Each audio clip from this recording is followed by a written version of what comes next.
So I have a question for you. As the church, who are we? And as leaders of the church, what is our role? This is something that Paul addresses in 1 Corinthians 3. Now, as you know, in 1 Corinthians, this is a letter to a church with lots of problems, and the letter is basically a series of Paul addressing different problems. If we ever had the temptation to feel nostalgic about New Testament times, 1 Corinthians solves that issue. At the same time, it shows us what it looks like to be a church with challenges on the inside and the outside. And Paul gives us advice for how to live spirit-filled lives in the midst of that. So in that sense, it's really helpful to read 1 Corinthians and know that if they can learn what it is to live by the Spirit, we also can learn that. So let's look at 1 Corinthians 3. Paul is addressing the issue of factionalism within the church. He introduces it earlier in chapter 2, saying, one of you says, I follow Paul, another, I follow Apollos, another, I follow Cephas, still another, I follow Christ. But the issue is that Christ is not divided, even though they're acting as if it is. At the end of chapter 2, he has just been contrasting the wisdom of God with worldly wisdom. And he says, the person with the Spirit makes judgments about all things, but such a person is not subject to merely human judgments. For who has known the mind of the Lord so as to instruct him? But we have the mind of Christ. Yet, his next sentence is saying, though you have the mind of Christ, you're not acting like it. He says, brothers and sisters, I could not address you as people who live by the Spirit, but as people who are still worldly, mere infants in Christ. I gave you milk, not solid food, for you are not yet ready for it. Indeed, you're still not ready. You are still worldly. For since there is jealousy and quarreling among you, are you not worldly?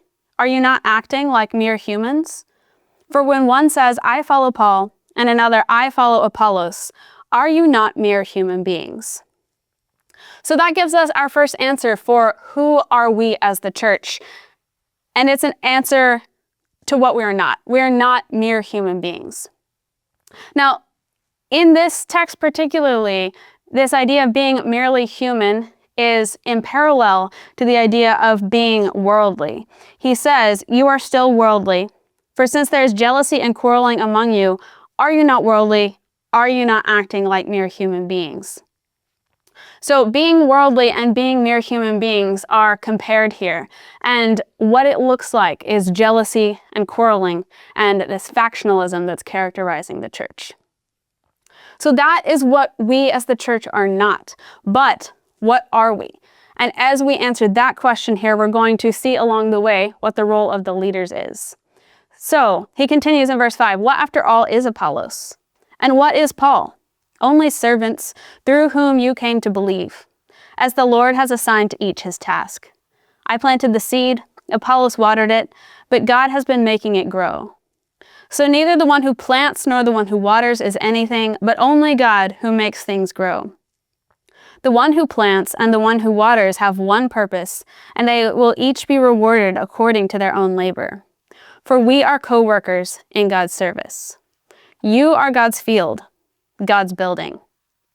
So this is our answer for who we are as the church. We are God's field, we are God's building, and then we're going to see later on that the particular kind of building we are is the temple of God.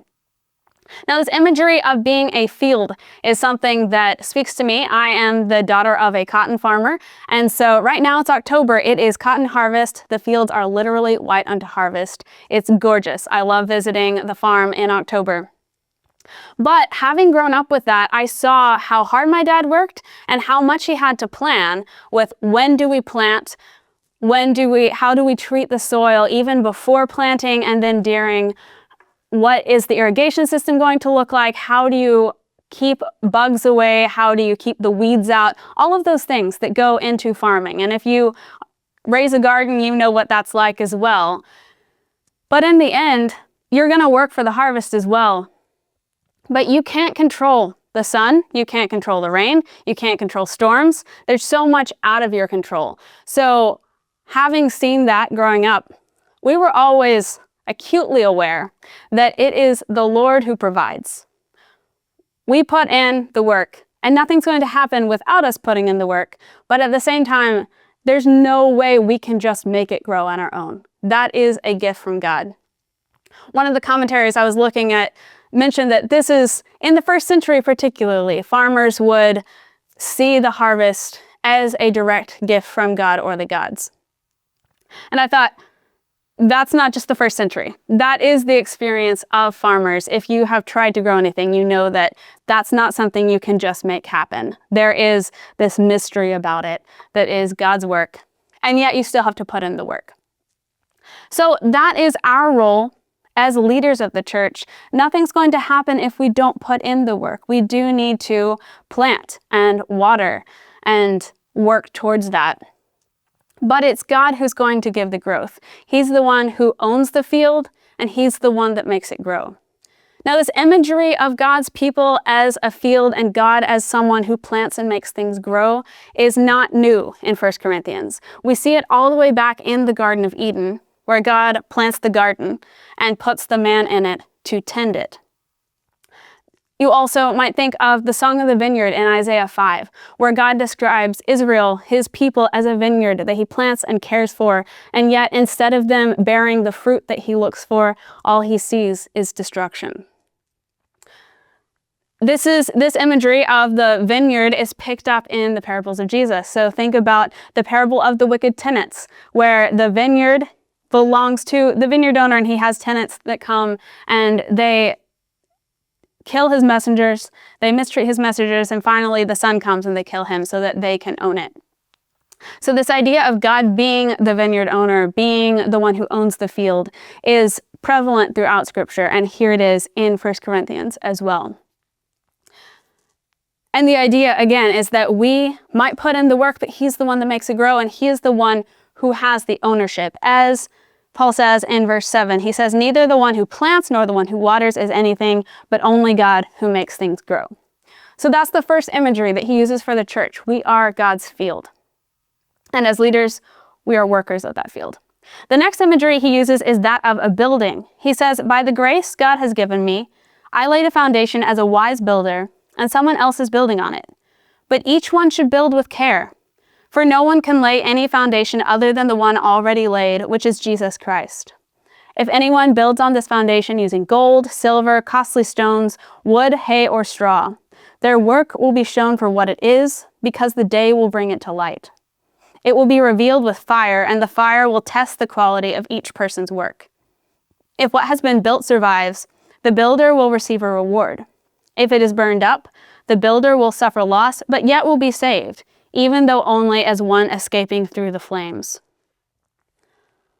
And so, as God's building, that is the church, we see that the role of the leaders is as a builder. But the foundation is Christ. So nothing else can happen. There is no other foundation. Christ is the foundation, and then whatever they build on that will be tested.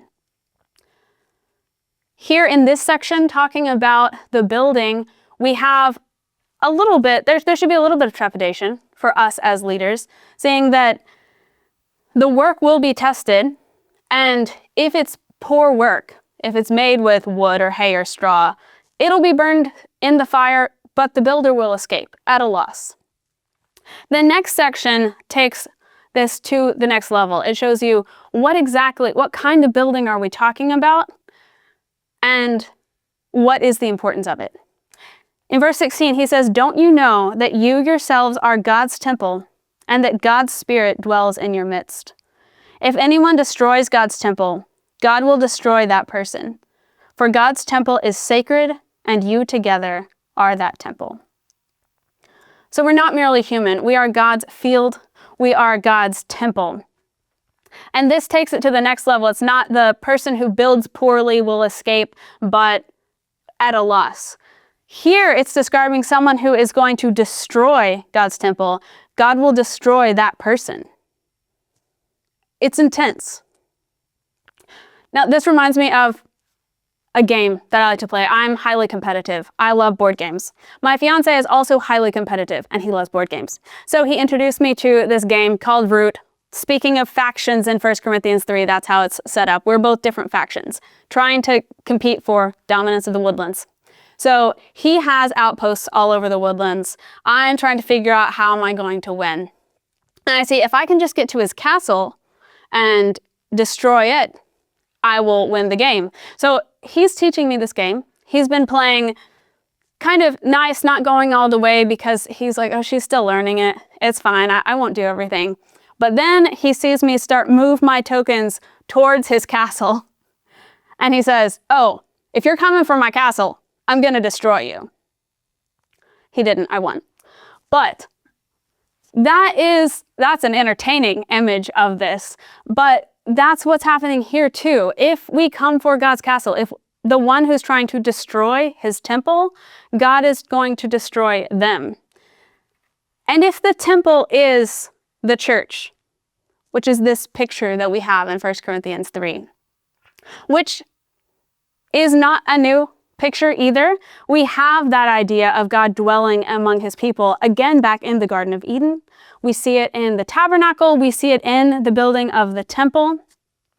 And we also see temple imagery to describe the church, not only in 1 Corinthians, but also in 2 Corinthians 6 and Ephesians 2 and 1 Peter 2. You'll see this idea of we are being built together as the temple of the Lord for the Spirit to dwell. So if anyone is going to destroy that temple, which is God's church, God will destroy that person. And what does destroying the temple look like? To go back to 1 Corinthians 3, it looks like fostering this jealousy and quarreling and factionalism within the church. And in contrast to that destruction of the temple, Paul describes the solution against factionalism. In 18, he says, don't deceive yourselves. If any of you think you are wise by the standards of this age, you should become fools so that you may become wise. For the wisdom of this world is foolishness in God's sight. As it is written, he catches the wise in their craftiness. And again, the Lord knows that the thoughts of the wise are futile. So then, no more boasting about human leaders. All things are yours, whether Paul or Apollos or Cephas or the world or life or death or the present or the future. All are yours, and you are of Christ, and Christ is of God. So, who is the church? Who are we as a church? We are not merely human, which is this worldly attitude. It's characterized by jealousy and quarreling and factions. We are instead God's field. We should be producing the fruit that he has planted. We are God's building, and in fact, we are God's temple. And I like the way that Fee says it in the New International Commentary on the New Testament. He says, as God's temple in Corinth, the church was to be God's alternative to Corinth, both its religions and vices. So within the church, we shouldn't see this merely human quarreling and jealousy. What we should see instead is the evidence of the Spirit. We should see this being built together as God's temple. God's temple is sacred, and you together are that temple. So as the leaders of the church, what's our role? We are the workers of the field. We're not actually making it grow, but we are planting, we are watering, we are responding in obedience. We are also the builders of the temple. We're building it together. And then, verse 17, I want us to take this warning really seriously. If anyone destroys God's temple, God will destroy that person. First of all, we better not be the ones destroying that temple. We should be doing nothing to tear it down. So, at the very least, we should not be the ones stirring up jealousy or quarreling or factions. But I think that our role goes deeper than that. As leaders, we should be watching out for any destruction of the temple. We should be looking, is someone stirring up jealousy? Is someone stirring up this quarreling or factions? And how can we guard against that? We need to be praying against that. We need to be watching for it and cutting it off at the pass for the sake of the temple and God's dwelling place that is sacred, and also for the sake of the person who would be destroying that temple, because that is absolutely terrible for them. So, let's remember who we are and live like it. We are God's field. We are God's temple. And as leaders, we are called to work the field, to build the temple, and to keep the sacred temple together and sacred.